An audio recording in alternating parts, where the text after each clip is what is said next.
In front of me is ZTE Blade A34, and today I would like to show you how you can change and customize your keyboard.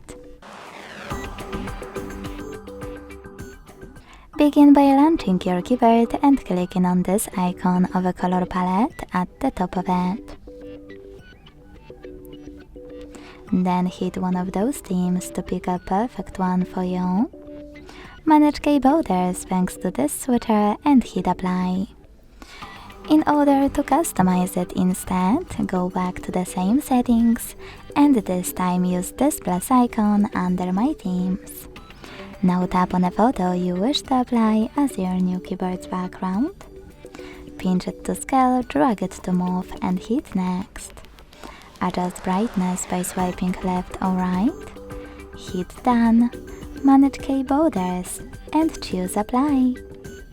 Thanks so much for watching. If you enjoyed this video, leave a like, comment and subscribe. Bye!